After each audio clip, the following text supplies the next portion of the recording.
So I want you to picture a horse. Okay. Just a galloping horse viewed from the side, practically flying across a dirt track. And you probably know the exact image I'm talking about here. Oh, yeah, the famous one. Right, it's that famous series of old, just really grainy black and white photographs from the 1800s. The ones Eadweard Muybridge took to finally prove that a horse, actually lifts all four hooves off the ground when it runs. It was a massive leap forward in capturing reality at the time. Exactly. It was huge. Now, I want you, the listener, to imagine taking that galloping horse, that moving image, and pushing it across this invisible, seemingly impossible border. Right. But it's not crossing a physical field.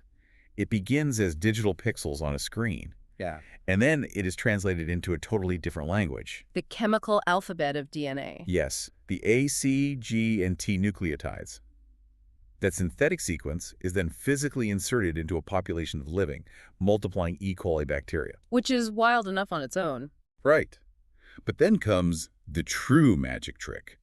Researchers go into those living, squirming cells, read the DNA back out, and translate it perfectly back into the digital movie of the galloping horse. I mean, I know we're going to get into the weeds today, but I always love starting with this example because it sounds like pure, unadulterated science fiction. It really does. It sounds like something straight out of a Michael Crichton novel, But that is the exact real-world experiment conducted back in 2017 by a researcher named Seth Shipman and his colleagues. 2017, this isn't even new. Right. They literally used the CRISPR-Cas system, which, for those who don't know, acts like a molecular cut-and-paste tool to encode that digital movie directly into the genomes of living bacteria and then successfully recovered it. It's mind-blowing. It is.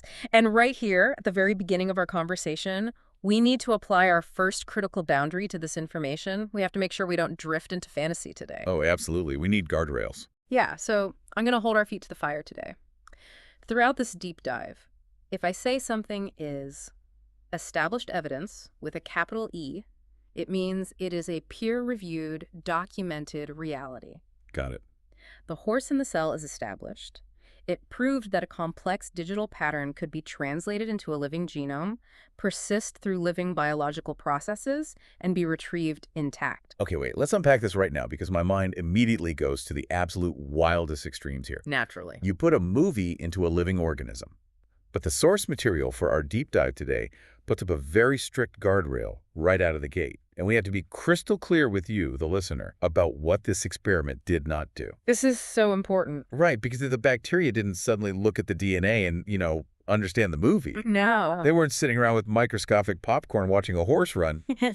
And more importantly, this experiment did not digitize, transmit, or restore consciousness. Exactly. It was cold, hard data storage using biological hard drives. It wasn't the digitization of a living mind. No, not at all. And establishing those strict boundaries is the entire mission of the incredible document we are exploring today. Which is just a massive piece of work. It really is. Our source is a monumental piece of research titled The Century of Living Information Essay Spine, and it was written by an independent researcher named Zachary David Enfield. And it is dense. Highly dense. But it is a meticulously structured framework that tracks a technological and biological timeline starting from the year 2022 all the way to 2100. And the core of this essay, what really drives the whole timeline, is what Enfield calls a brazen thesis. A great term. Right. He argues that the decisive change of the 21st century isn't just about machines getting smart. I mean, I think we're all a bit exhausted by the endless AI hype cycle at this point. A lot of fatigue there. Yeah. But the thesis is that the real revelation is about intelligence, gaining the ability to read, write, manufacture, gestate, repair, and eventually re-embody living systems. Yes. We are tracking the arc from public AI to programmable biology, all the way to the continuous preservation of human identity. Which is exactly why we are going to strictly tag everything we talk about today. We already used the first one, which was established. Right, peer-reviewed reality. Exactly. The second label we'll use is active research. This covers things demonstrated in animal models, preprints, or early human trials. Stuff happening in the lab right now. Okay, so it's happening, but maybe not fully scaled or proven in a broad human context yet. Precisely. The third label is projection. Which means what exactly? Projection means extrapolated scenarios based on converging technologies. It's the logical next step if current trends continue. Got it. And finally, horizon. If I label something horizon, it means we are talking about theoretical engineering possibilities that have not actually been demonstrated yet. I like that. No sci-fi hype allowed without a warning label. Exactly. Non-negotiable discipline. I love it. It keeps us anchored in reality while we stare into the absolute unknown. So let's jump right into this timeline. Our journey starts by moving from that 2017 proof of concept, the horse in the cell, to the catalyst that actually accelerates this entire field. The opening of the bottleneck. Right. The essay tracks the period from 2022 to 2030 as the moment the intelligence bottleneck finally blows wide open. And it anchors this era to a very specific date. November 30th, 2022. The day public generative AI became a mass interface. Yes, and we really need to clarify something crucial right here, because there is this popular societal narrative that AI was somehow born in late 2022 when conversational chatbots hit the web. Oh yeah, like the machines just suddenly woke up that day. Right, which is completely false. When we look at genomics or molecular modeling or even clinical statistics, electronic computation has been deeply embedded in those systems for 60 years. Yeah, medicine has been computational for a long, long time. Exactly. The servers were already humming. So if the machines were already doing the math behind the scenes, what actually changed in 2022? Why is that the anchor date? What's fascinating here is that what changed was the democratization of the interface. Access. Exactly. For decades, the ability to interrogate biological complexity was restricted by a massive intelligence bottleneck. Only a relatively small number of highly specialized humans, computational biologists, geneticists who also knew how to code, only they had the tools to actually ask the systems questions. So they were the gatekeepers, basically. By necessity, yeah. The public release of conversational AI didn't invent the biological data. It widened the bottleneck by orders of magnitude. I see. Millions of researchers, students, and doctors suddenly gained access to natural language processing, coding assistance, literature synthesis, and model-assisted research. It's like, okay, imagine biology is this incredibly dense, ancient foreign language, right? Sure. For decades, only a handful of monks in a high-tech monastery had the dictionary. That's a great analogy. And then suddenly, AI dropped a universal Rosetta Stone from the sky, handing it out to millions of people at once. Anyone could translate it. Exactly. That is exactly what happened. But how does this newly democratized intelligence actually change our day-to-day interaction with the molecular world? Like, what does it practically do? Well, it fundamentally changes it by compressing the distance between sequence and structure. Okay, you're going to have to break that down for me. Let's look at the established evidence from the text. The essay highlights the 2024 release of AlphaFold 3. Right, AlphaFold. I remember hearing about that. Yeah, no, earlier versions of AlphaFold were revolutionary because they solved the protein folding problem. Which means they figured out the shapes. Right, meaning they could look at a 1D sequence of amino acids, just a string of letters, and predict the exact 3D shape that specific protein would fold into. And shape is everything in biology, right? Shape dictates function, absolutely. But AlphaFold 3 took a massive leap beyond that. It didn't just predict the shapes of standalone proteins in isolation. What did it do? It predicted joint structures involving proteins, DNA, RNA, small molecules, and ions all interacting together. Oh, wow. Which means what, exactly, for the listener who isn't a molecular biologist? It means we moved from simply cataloging the static Lego block parts of life to actually modeling how all those distinct molecular systems interact with one another dynamically. Okay, that makes sense. It's the difference between having a list of car parts on a piece of paper and having a full 3D simulation of a running engine, where you can see exactly how the pistons interact with the spark plugs and the fuel. That is a huge jump in capability. It's profound. Okay, so we learned to read the language of life fluently. We have the running engine simulation. But if you give humans a Rosetta Stone, they don't just want to read the ancient texts forever. No, they want to write. Exactly. They want to start writing their own poetry. And the essay shows us exactly how generative models pivoted from just ranking natural biological candidates to actually authoring functional biological machinery from scratch. Yes, the transition from reading to writing is just profound. Look at OpenCRISPR-1 from 2025 as a prime example of this. Right. I wanted to ask about this. This wasn't a gene editor that some scientists discovered by scraping bacteria off a rock in a hot spring somewhere. Which is how they found the original CRISPR. Right? Exactly. Cas9 was found in nature. But OpenCRISPR-1 was an entirely new, highly functional genome editor designed by an AI model. built from scratch. Completely. Yeah. The AI had been trained on over 1 million natural CRISPR operons. Operon. Basically, the natural genetic sequences that bacteria use to fight off viruses. So the AI learned the underlying rules of how these editors work, and then it generated a brand new one that did not exist anywhere in nature. And it actually worked. It successfully edited human DNA in cells. We completely crossed the line between software output and therapeutic biological action. And the human impact of that is just staggering when you really think about it. The essay cites this incredible case from 2025 involving an infant born with severe CPS1 deficiency. Right, which is a rare, life-threatening genetic disease where the liver can't process ammonia. Exactly. So normally, the urea cycle in the body clears ammonia out of the blood. But for this infant, a genetic typo meant the ammonia was just building up, which is incredibly toxic to the brain. It's fatal if not managed. Right. And using these advanced tools, researchers didn't just give the kid a generic drug to sort of mask or manage the symptoms. No, they went to the root code. They designed and administered a patient-specific base editing therapy.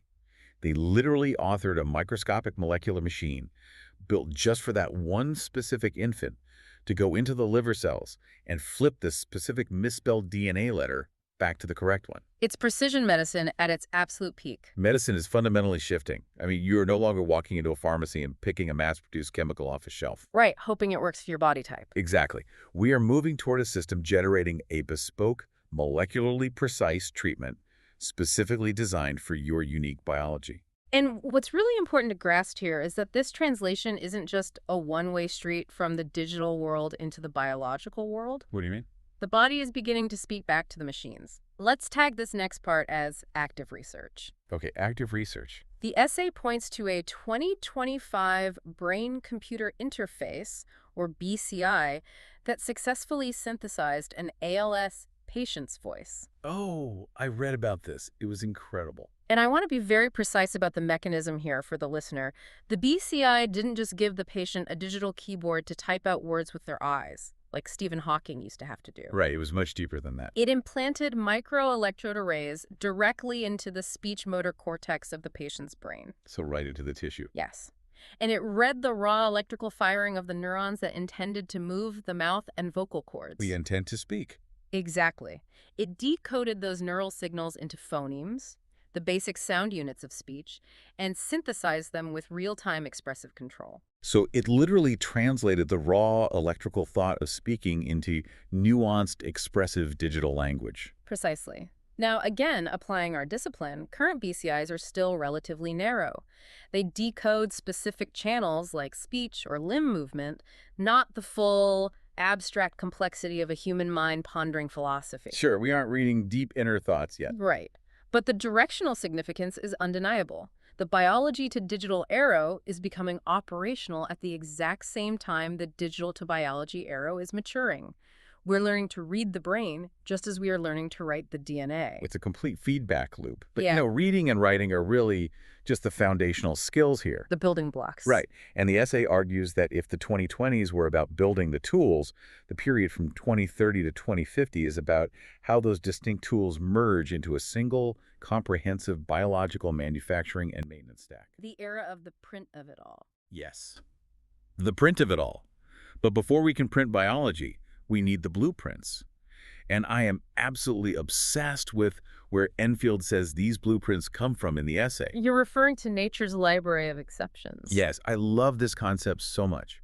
Because for so long, the quest for human longevity felt, I don't know, so narcissistic. How do you mean? Well, we were hyper-focused on finding the singular human aging gene, or trying to invent a biological fountain of youth from scratch in a test tube. Thinking we had to invent the wheel entirely ourselves. Exactly. But this essay argues that the real answers are already out there, distributed across other species. We don't need to invent extreme longevity. We just need to steal nature's tricks. It is a radical shift in perspective for biology. Instead of treating extreme life organisms as just biological curiositors for a Sunday night nature documentary, science begins treating them as a distributed, open-source design library. So cool. Let's look at the active research the essay provides to back this up. First, the tardigrade. Oh, I love tardigrades. Those microscopic water bears. They are famous for surviving in the vacuum of outer space or inside boiling hot springs. How do they do it? They are essentially invincible. Right. And in 2025, researchers figured out a major piece of how they do it. Tardigrades produce a specific damage suppressor protein known as DSUP. DSUP. Yeah. When a normal cell is hit with extreme radiation, the kinetic energy basically shatters the DNA inside it. It's like a bullet hitting glass. And that causes cancer or cell death? Exactly. But DSUP acts like a physical molecular blanket. It wraps around the DNA strands and physically absorbs the energy, shielding the genome from the blast. That is incredible. And it gets better. Researchers used mRNA, the exact same delivery technology as the COVID vaccines, to introduce this tardigrade DSUP mechanism into living mouse tissues. Wait, they gave the tardigrade shield to mice? Yes, and it actually reduced radiation damage in the mice while remarkably preserving the efficacy of tumor radiotherapy. Hold on. Let's just pause on that. We are literally borrowing biological Kevlar from a microscopic extremophile to protect mammalian cells from radiation. That is exactly what is happening. That is wild. And it doesn't stop there. The essay brings up the axolotl next. The Mexican walking fish. Well, it's a salamander, but yes. Right, a type of salamander that can perfectly regrow lost limbs. And we're not talking about just forming a stump of scar tissue. It regrows bone, muscle, nerve, skin, everything. The mechanism there is something called positional memory. How does that work? Researchers in 2025 mapped the exact molecular circuits involved. When an axolotl loses an arm, the cells at the stump don't just randomly start growing tissue and hope for the best. Right, they have to know what to build. Exactly. They rely on a chemical gradient, a highly specific set of epigenetic signals that essentially tells the cell, hey, you are currently located at the wrist, so you need to build a hand, not an elbow. Positional memory. That makes total sense. And the researchers mapped these circuits and showed that they can be experimentally reprogrammed.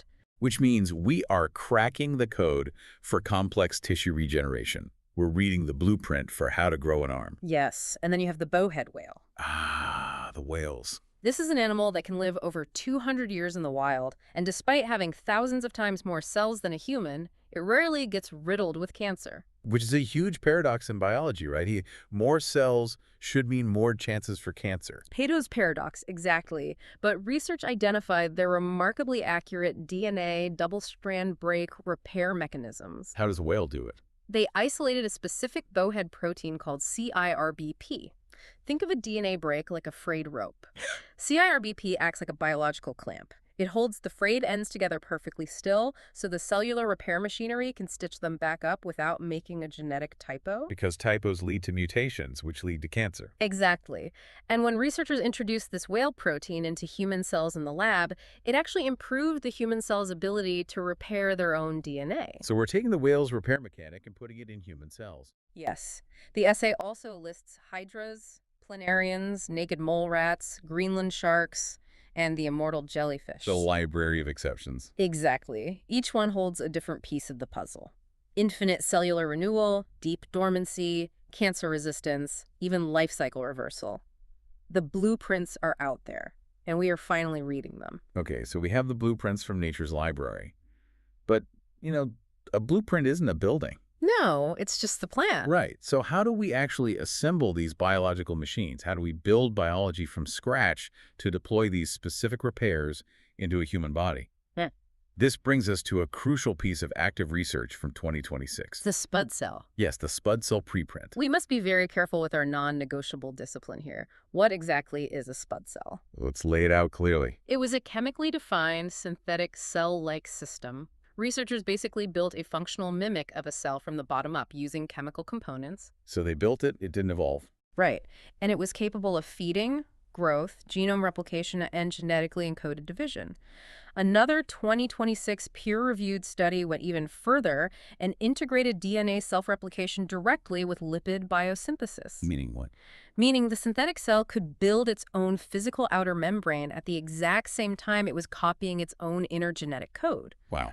But, and this is a massive, but these synthetic systems remain entirely dependent on externally supplied resources and highly controlled laboratory environments. They are not autonomous life. Right. They aren't creating miniature Frankenstein monsters in a petri dish that are going to, crawl out of the sink and take over the lab. Exactly. The long-term medical goal of synthetic biology isn't to create independent artificial organisms that live in the wild. It's to create controllable cellular chassis. Chassis, like a car frame. Exactly. Imagine a programmable, deployable biological machine. You inject it into your bloodstream. It circulates until it senses a very specific chemical biomarker for, say, a failing heart valve. It then uses the instructions programmed into its synthetic DNA to manufacture a specific repair protein, delivers it directly to the damaged tissue, and then crucially safely triggers its own kill switch and dissolves. That is just... It's a completely different way of thinking about medicine. And while we are programming these cells on a micro level, the essay points out we're also mastering biological manufacturing on a macro level. Gestation and growth. Right. The author brings in this 2017 research on extrauterine support systems. Researchers created a closed fluid environment, basically a biobag, with an umbilical interface that successfully supported extremely premature lambs for weeks. It's incredible footage if you ever see it. It is. Their lungs and brains continue to develop normally entirely outside the mother. Now, again, applying our discipline, this is not complete human ectogenesis. Right, we aren't growing full humans in pods like in The Matrix. Exactly. But it proves that the incredibly complex chemical and physical environment of gestation can be technologically reproduced. And when you combine those synthetic cells we just talked about with these womb-like developmental bioreactors, you fundamentally change what biological manufacturing means. Because you can't just print it like plastic. No, printing an organ isn't just about squeezing out layers of tissue like a plastic 3D printer. Biology doesn't work like plastic. It requires time, and it requires growth. Right. So it becomes a combination of fabrication and guided development. Yeah. You construct the cellular scaffold using your synthetic cells, and then you place that scaffold into the bioreactor to mature the tissues, vascularize them so blood can actually flow through them, and integrate them organically. It's farming organs, essentially. Yeah. Now, to help you, the listener, visualize exactly how all these distinct technologies lock together by the year 2050, the essay lays out a brilliant framework called the 8R biological architecture. Yes, the 8R stack. It's a sequence of 8 verbs that really define this mid-century maintenance stack. Let's walk through them because this is where the rubber really meets the road for human health. Okay, let's do it. The first R is read. This is the foundation of everything. It means using continuous, non-invasive sequencing, advanced imaging, and AI models like AlphaFold to maintain a persistent, dynamic digital twin of your specific body. So it's not just a yearly physical. Yeah, we know exactly what your biology is doing at all times, down to the molecular level. Okay, so that's read. The second R is rewrite. Yes. This involves using AI-designed CRISPR systems and patient-specific base editing to correct dangerous genetic sequences before they ever cause disease. Exactly. Like fixing the infant's CPS1 deficiency we talked about, but scaled up to handle a multitude of genetic risks. Right. Okay, the third R is resist. This is where the tardigrade tech comes in. The biological Kevlar. Exactly. Deploying temporary radio protection and engineered stress tolerance to prevent cellular damage before it even occurs. So imagine getting a biological shield treatment right before radiation therapy, so only the cancer dies, not your healthy cells. Or taking it before a deep space flight to block cosmic rays. Precisely. Prevention at the molecular level. Love it. Number 4 is repair. Using mechanisms borrowed from the bowhead whale. Right, the DNA clamp. Yes, using that to routinely correct the accumulated molecular drift and DNA damage that happens just by the simple act of living. Fixing the microtears in the genome before they turn into cancer. Just constant, ongoing maintenance. Okay, the fifth R is regenerate. Harnessing the axolotl's positional memory. The Kebble gradients. Right, using that knowledge to achieve tissue and even limb-scale reconstruction directly inside the human body. Incredible. Now, the sixth R is rejuvenate. And we really need to pause here because this is a huge concept in the essay. It is central to the whole thesis. This means restoring youthful cell states. And the essay anchors this in reality by pointing to a 2026 trial where the first participant was treated with partial cellular reprogramming. Yes, and this is critical for the listener to understand. When we say cellular reprogramming, we are talking about Yamanaka factors. What are those? They are specific proteins that can wipe the epigenetic slate of a cell clean. They can literally turn a mature adult cell all the way back into a pluripotent stem cell. Like winding the clock all the way back to zero. Exactly. But if you do that in a living body, it's an absolute disaster. The cells completely forget what they're supposed to be, and they turn into massive tumors called teratomas. Oh, wow. So you can't just hit reset. No. The breakthrough is partial reprogramming. You express the Yamanaka factors just long enough to wipe away the chemical wear and tear of aging, but you stop the process right before the cell forgets its actual identity. So you clean the house, but you don't knock it down. Exactly. And the 2026 trial was specifically designed to rejuvenate optic nerve cells for glaucoma patients. Restoring vision. Right. It's localized age resetting, moving from a laboratory concept to a clinical reality. That is just wild. Okay, the seventh R is replace. Fabricating what simply cannot be repaired. Right. As the essay notes, patient-specific 3D printed cranial and orthopedic implants are already regulated medical products today. We already do this with bone and titanium. We do. But by 2050, this scales up through those regenerative scaffolds and developmental bioreactors we just talked about, moving from simple bone patches to selected, complete, living, vascularized organs. Printing a new liver, basically. Exactly. And finally, we hit the eighth R, which pushes us firmly into the horizon category. Re-embody. Re-embody. This is the realization that eventually one continuous biological substrate, one single body, can no longer carry the whole process forever. It eventually gives out. It does. So re-embody means using BCI decoding and neural prostheses to preserve a person's identity across renewed physical forms. Read, rewrite, resist, repair, regenerate, rejuvenate, replace, re-embody. That is the 2050 formula. The 8R architecture. And the result of this is that the human body fundamentally transitions. It goes from being a single, irreplaceable artifact that slowly decays into ruin into a continuously maintained architecture, like a house you just keep fixing up. Which brings us to the most urgent and, frankly, the most human question of this entire deep dive. Yeah. We've built this incredible technology stack on paper. We've explained the mechanisms. But what is the actual net gain for humanity here? What does this do to our actual lifespans? Right, because that's what everyone wants to know. Am I going to live forever? Yeah. And to answer that, the author first establishes the baseline of where we are currently heading without this revolution. A standard projection. Exactly. According to the Global Burden of Disease reference scenario, global life expectancy is forecast to rise from 73.6 years in 2022 to roughly 78.2 years by 2050. 78.2. Right. And I have to say, when I first read that number in the essay 78.2, I was incredibly underwhelmed. It doesn't sound very revolutionary. Not at all. Yeah. After all this talk of CRISPR and tardigrade proteins and synthetic wombs, we only gain like 5 years globally. And this is where the essay introduces its central and arguably most important statistical correction. Okay, lay it out. The author argues that taking a global average across the entire human population fundamentally misrepresents the true impact of the technology. How so? Averages hide the frontier. Think about it. If you divide the longevity benefit across billions of people who, due to poverty, war, lack of basic infrastructure, or deep systemic inequality, never actually receive these advanced therapies, you dilute the actual capability of the medicine in the data. Ah, I see. The meaningful comparison is looking at the people who actually receive the full, validated AI-assisted bioengineered stack. What happens to them? Right. So what are the actual projection ranges for the people who get access to this?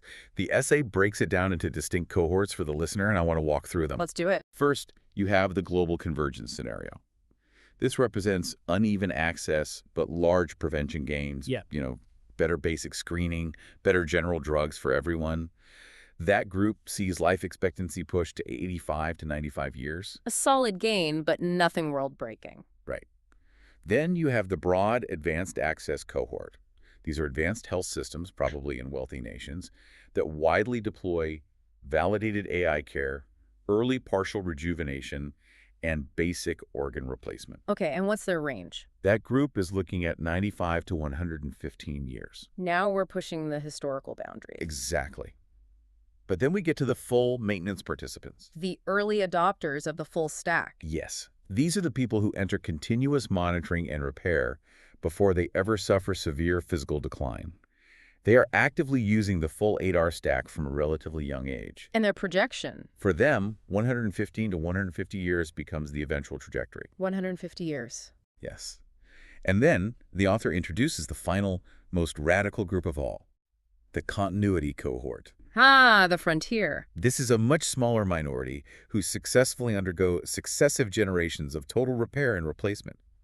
For this group, The essay states there is simply no stable terminal age estimate. Which means what, exactly? They essentially achieve what futurists call longevity escape velocity. Ah, right. Where new medical breakthroughs arrive faster than their bodies physically deteriorate. Exactly. They simply stop aging toward death. They outpace the reaper. But we have to ground this in reality, right? Because when I hear 150 years old, I don't picture someone running a marathon. No, not at all. I picture someone who is unbelievably frail, bedridden, and just suffering. I picture keeping a dying body alive on endless life support. Which sounds like a nightmare. But the essay completely shatters that specific image by translating these chronological numbers into actual physical reality. Okay, break that down for us. Let's say you are chronologically 150 years old in this future. If you have been undergoing moderate maintenance, your physical body might function like a 90 to 105-year-old today. Still elderly, but highly functional. Okay. But if you have received strong, continuous rejuvenation therapies throughout your life, the partial cellular reprogramming, the whale-inspired DNA repair, at 150, you might physically feel and operate like a 72 to 90-year-old today. Which is a massive improvement in quality of life. Exactly. And if you have fully participated in the replacement and re-embodiment stack, meaning you have printed fresh organs, rebuilt your joints, regenerated your vascular tissues, at a chronological age of 150, your physical body might literally feel and function like a 25 to 55-year-old today. That is just... It's a fundamental paradigm shift of the mid-century. It really is. Age entirely separates into multiple distinct clocks. You can no longer just ask someone, hey, how old are you? Right. You have to specify which clock you're even asking about. You might have a 150-year-old continuity age, meaning you have a century and a half of continuous memories, experiences, and wisdom. But you might be living in a 25-year-old reconstructed physical body. Supported by a 40-year-old neural substrate.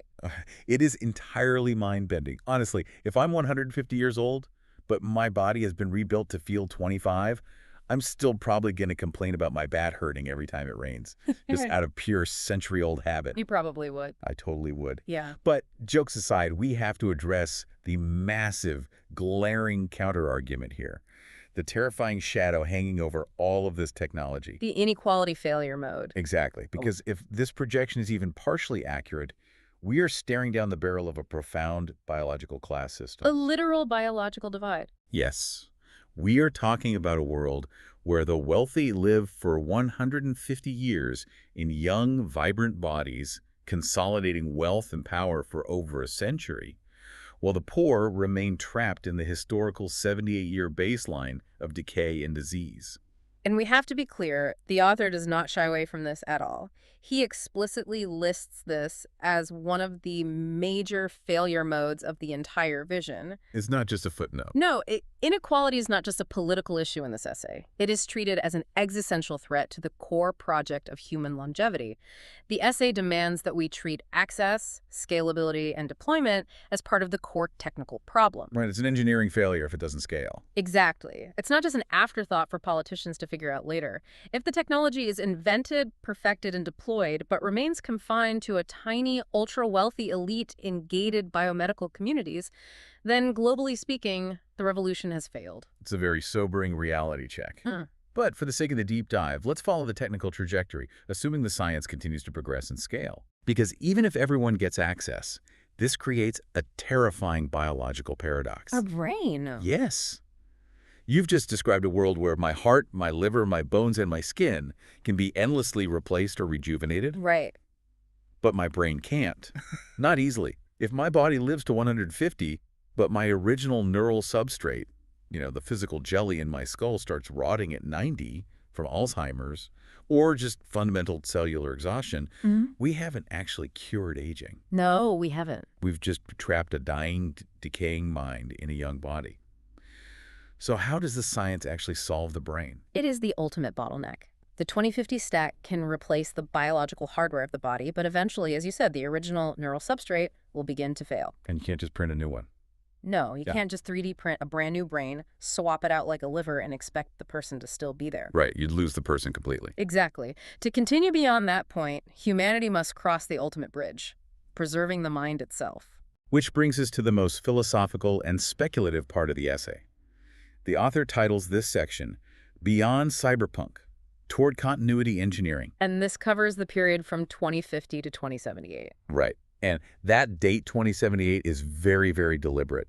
It is exactly 1 year past the date of the famous fictional video game and genre, Cyberpunk 2077. A very clear signal from the author. Exactly. The essay uses that specific date to explicitly reject the most common sci-fi tropes about immortality. And we see these tropes constantly in media, in shows like Altered Carbon or movies like Blade Runner. The upload trope. Right. The idea that human consciousness can just be cleanly digitized into ones and zeros, stored on a detachable stack or a hard drive, and then magically copied and pasted into a new sleeve or a clone body after you die. The essay absolutely tears that idea apart. And I'm so glad it does, because that trope has always bothered me on a logical level. It's deeply flawed philosophically. It argues that if you just scan a brain and create a perfect digital duplicate, the original you still dies. Yes, the scan doesn't save you. Right. The copy might wake up in a new body and think it's you, and your friends might think it's you because it acts exactly like you. But your personal, subjective experience, the continuity of your own consciousness, ended. You went to sleep on the table and you never woke up. You just made a clone that inherited your memories. This is the classic philosophical ship of Theseus problem applied directly to neuroscience. Exactly. If we want true immortality, copying is a failure mode. And this is where the essay proposes a completely different paradigm. The continuity model. Yes. Under the strict horizon label, meaning we are deep in theoretical engineering territory now, the author introduces the A to A plus B to B continuity model. A to A plus B to B. Exactly. The goal here is not to copy the mind after death.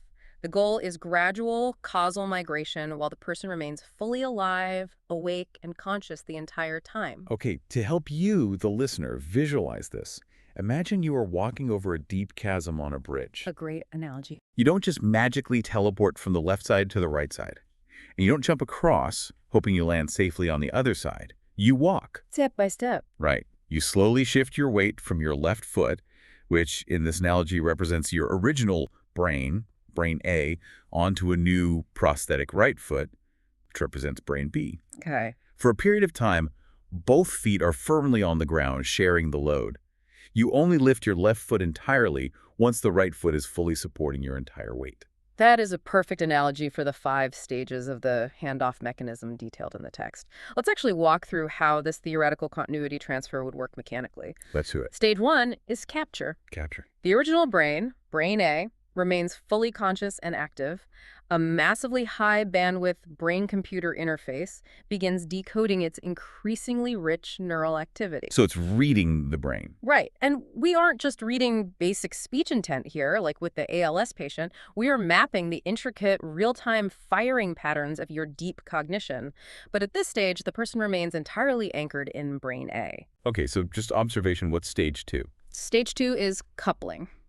A physical and digital bridge is created that bidirectionally connects brain A to a newly grown, highly plastic, biological second brain. Brain B. Yes, brain B. So now, one continuous operating system begins to span across 2 distinct physical substrates. Okay, then comes stage 3, which is entrainment. And this is where it gets crazy to me. It's the most crucial step. Brain B doesn't just download a file. I want to use a different analogy here for the listener. It's not like copying a file from a USB drive to a laptop. No, it's dynamic. Right, it's more like a master musician training an apprentice. Mm-hmm. Brain A plays the notes, has a thought, recalls a memory, solves a math problem, and Brain B plays along in real time. Mirroring the activity. Exactly. Through closed-loop, bidirectional training, Brain B begins to mirror the memories, the associations, the response patterns, and the internal models of Brain A. Because they are physically coupled, the continuity of the mind is shared across both. They are playing the exact same song perfectly in sync. Yes. Which leads directly to stage 4. Distribution. Distribution. As Brain B becomes highly trained and structurally solidifies those new neural pathways, some of your cognitive operations begin to depend entirely on Brain A. Some depend entirely on Brain B, and some depend on both working together. The locus of your identity literally distributes. Yes, the physical location of your identity stretches across the 2 brains. You are literally thinking with both. And finally, we reach stage 5, migration. Migration. Functional responsibility slowly, seamlessly shifts entirely toward Brain B. Brain A remains connected, but brain B is now carrying the primary load of consciousness. So the weight is entirely on the right foot now. Exactly. When brain A eventually deteriorates from age or is intentionally disconnected, there is no abrupt replacement event. The music doesn't stop. The stream of consciousness just carries on in brain B. Because brain B was already playing the song, A becomes A plus B, which finally becomes just B. It completely avoids the death of the subjective self because the stream of consciousness is never broken. The I remains unbroken. It's brilliant in theory. But this raises an enormous mechanical question. Yeah. Where does brain B actually come from? And more importantly, how do you physically connect an aging human brain to a new biological substrate without causing massive inflammation, immune rejection, or tissue damage? Right, because the brain's immune system will attack anything foreign. And this is where the essay introduces what it heavily labels as a horizon hypothesis. Deep horizon. It's called the scaffold hypothesis. And I have to admit, when I read this part of the text, I legitimately thought I was misreading it. It is definitely the most out there part of the essay. Yeah. To understand the scaffold hypothesis, we have to look at the molecular level again. How do you build a stable, durable material that can physically interface with delicate neural tissue? Right. The essay draws on some incredibly surprising, disparate areas of biological research to build this theory. First, it looks at SUP35. Which is a yeast protein, right? Yes. And in its prion form, SUP35 can propagate a heritable, sequence-defined conformational state. Okay, wait, slow down. A prion form. Usually when people hear the word prion, they think of mad cow disease. Right. They think of proteins folding incorrectly and literally destroying the brain. Exactly, spreading like a zombie infection in the tissue. True. But fundamentally, prions are just proteins that can exist in multiple stable shapes, and they can force other proteins to adopt their shape. Okay. In yeast, SUP35 uses this mechanism not to destroy the cell, but to physically hold a molecular memory. It passes on a biological trait without changing the underlying DNA. So it's a physical memory structure. The essay also points to proteins like CPEB and ORB2, right? Yes. These are prion-like proteins found in animals, and they are actually known to participate in persistent synaptic changes. Meaning they help build memory in the brain. Exactly. They help anchor local memories durably in neural tissue. So we have established that there are proteins that can physically hold memory structure. Okay, I follow that. But the most unexpected component of this speculative scaffold comes from 2025 research into wheat. Yes. Yes, literal wheat. Researchers demonstrated that wheat gluten, specifically gliadin and glutenin, can form what are called functional amyloid fibrils. Which are stable, self-assembling biomaterials with highly tunable structures. Okay, wait, hold on. I have to push back hard here on behalf of the listener. Go for it. You are telling me that the future of human consciousness transfer, the ultimate bridge to immortality, relies on bread dough. Okay, no, I know. How does a wheat protein interface with a firing human neuron without the brain's immune system, the microglia, just absolutely destroying it? It sounds totally absurd on its face, I completely agree, but we have to separate the biological source from the material properties. Okay, explain. The researchers aren't suggesting we stuff raw gluten into a human skull. Thank goodness. Right. They demonstrated that these specific plant proteins can be engineered to form a robust, non-toxic, highly ordered aromatic lattice. Yes, it's a bulk biomaterial scaffold that is incredibly stable. The essay theorizes that you could engineer a synthetic biomaterial, perhaps inspired by these wheat fibrils, combined with the memory-anchoring properties of CPEB to create a physical, self-assembling lattice. Okay, so a synthetic structure. Yes. This lattice could route electrical signals and interface directly with living neural tissue, providing the physical bridge for the A to A plus B to B transfer without triggering a massive immune cascade. Okay, so it's really about the geometry and the structural stability of the protein, not the fact that it comes from a wheat plant. Exactly. It's material science applied to biology. I mean, it's delightfully absurd to think about, but the material science behind it actually makes a weird kind of sense. It does. Now, we must reinforce your warning here. The essay is very clear about this. None of this research proves that a yeast or wheat-derived lattice can currently carry human consciousness. Obviously not. But it provides a theoretical biomaterial engineering pathway. It gives us the physical vocabulary to discuss something that previously only existed in abstract philosophy. Exactly. It makes it an engineering problem, not magic. And if humanity actually achieves this, if we truly solve the continuity of identity across multiple biological substrates, We're no longer just practicing advanced medicine. No, we aren't. We are fundamentally altering the nature of the human species. Mm. We are stepping into an entirely new era of civilization. Which perfectly transitions us into the final era of the essay, covering the years 2078 to 2100. The transition from medical breakthrough to civilizational infrastructure. Exactly. Let's put you, the listener, directly into this 2100 reality. Just imagine this. Imagine you are walking down the street in the year 2100. Okay. The world looks relatively normal on the surface, but biology has been completely conquered. Your continuity age, meaning the number of years your unbroken consciousness has existed, is 178 years old. A century and 3/4. Right. But the physical body you are currently walking around in, thanks to replacement and rejuvenation, is only 24 years old. Young and healthy. And your current neural substrate, your brain B, is 39 years old. Mm. Inside that 24-year-old body, you have 3D printed kidneys, lab-regenerated vascular tissue, an AI-corrected immune system, and you carry deeply anchored memories that span across multiple different physical embodiments over nearly 2 centuries. The systemic shock of this reality to our current social and legal structures simply cannot be overstated. It breaks everything. It does. Consider the legal system.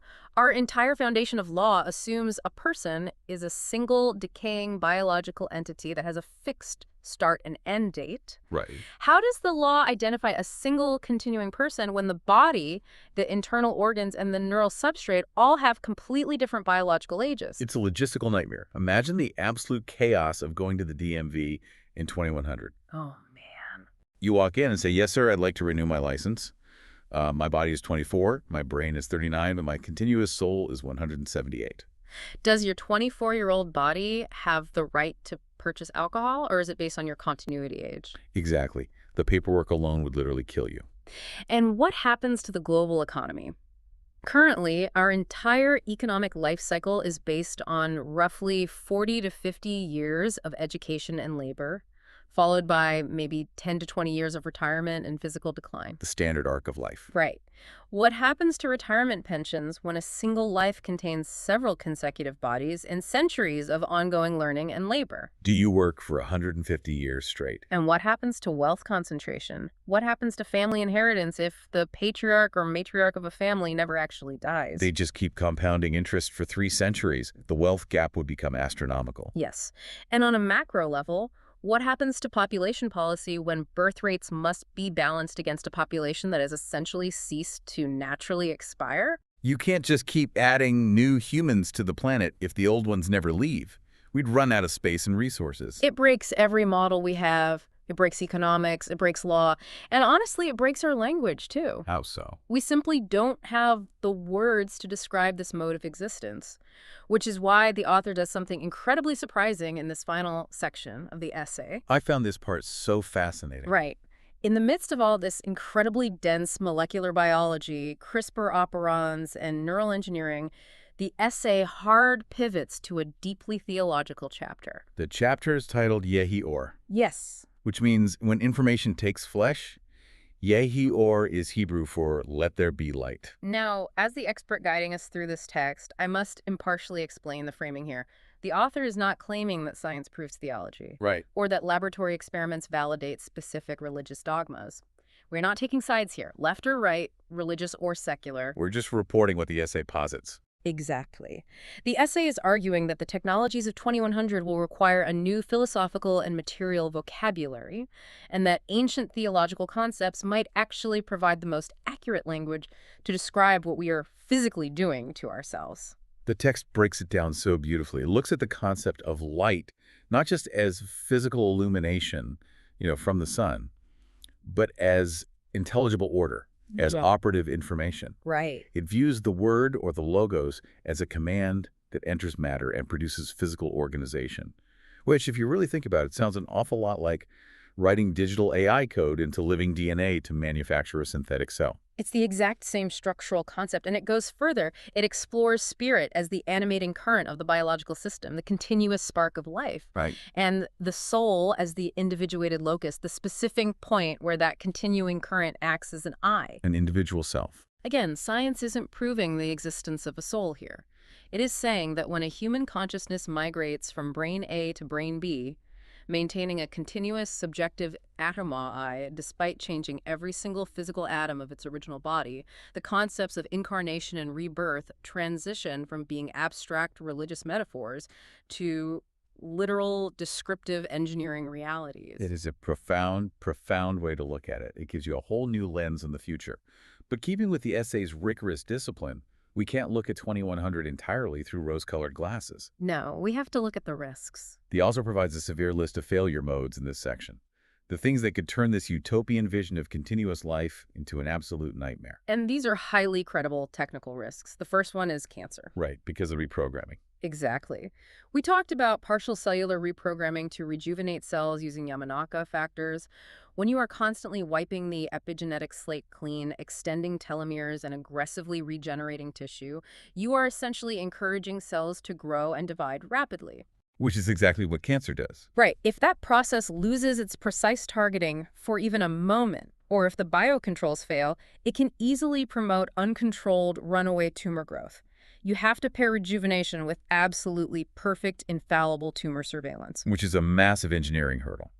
Then there is the synthetic cell containment risk. Yes. Because programmable biology is still biology. Yeah. It can evolve, it can mutate, it can escape its intended function. Nature finds a way. Exactly.